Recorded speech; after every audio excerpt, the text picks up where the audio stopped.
This lesson is on using the distance formula. So the first thing we're going to do is we're going to actually look at that distance formula. But it's ugly and looks hard to memorize, so we're going to instead determine how to use a distance without using the formula. Then we'll use a distance formula, and by doing so we'll be able to determine where the distance formula came from, so we'll be able to really understand it rather than just try to memorize. We'll be able to understand where it comes from and be able to derive it ourselves. So first let's look at the distance formula. There it is, and indeed it looks ugly, hard to memorize, like maybe it would be difficult to use, so don't memorize it. Instead, we're going to understand where it comes from and know how to use it, then you won't have to memorize the formula.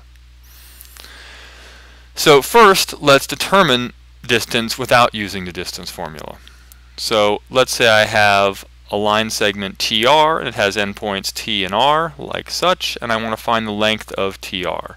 So there's a drawing of it, and notice that it's easy to turn any line into a hypotenuse or a right triangle. If I just draw that line and that line, then notice that they make a right angle, and together they make a right triangle. So if we want to find the hypotenuse of a right triangle given its legs, what do we use? And of course the answer is the Pythagorean theorem.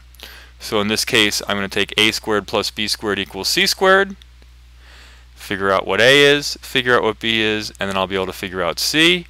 In this case I can just count, and a is 3 and b is 4, and therefore if I do that out, 3 squared plus 4 squared equals c squared, 9 plus 16 equals c squared, 25 equals c squared, take the square root of each, so I know my hypotenuse is 5. So the distance there is 5. So all I did was I drew a vertical line and a horizontal line to turn that diagonal line into the hypotenuse of a triangle, and then I could use my Pythagorean theorem to solve for it.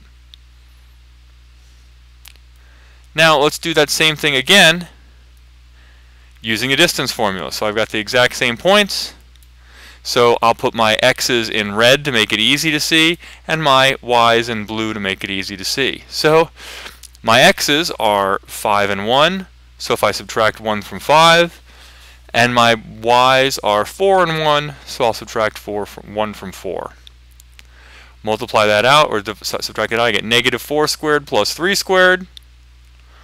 Do that out, that's 16 plus 9, so the distance is the square root of 25, so the distance is 5. Same answer as I got before, just using the distance formula. Alright, and now we can determine the distance formula. So again, let's do this exact same problem. Instead of having exact endpoints like 5 and 2, we'll have general endpoints like x1, y1. So here we are, and I've got x1 and y1 and x2 and y2. And to find the length of it, I'm just going to draw those points, and that point is going to, and that line, that red line, is going to be y2 minus y1. Just like this one is going to be x2 minus x1. That's how long the distance is. And it's a right angle, so using the Pythagorean theorem, I've got a squared plus b squared equals c squared. So that's x2 minus x1 squared plus y2 minus y1 squared.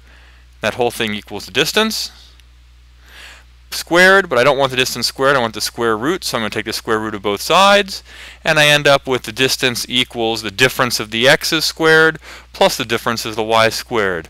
And that thing at the bottom right there, that is our distance formula, so we have derived it. So hopefully you understand where it comes from, so you don't have to just memorize it, but you understand it.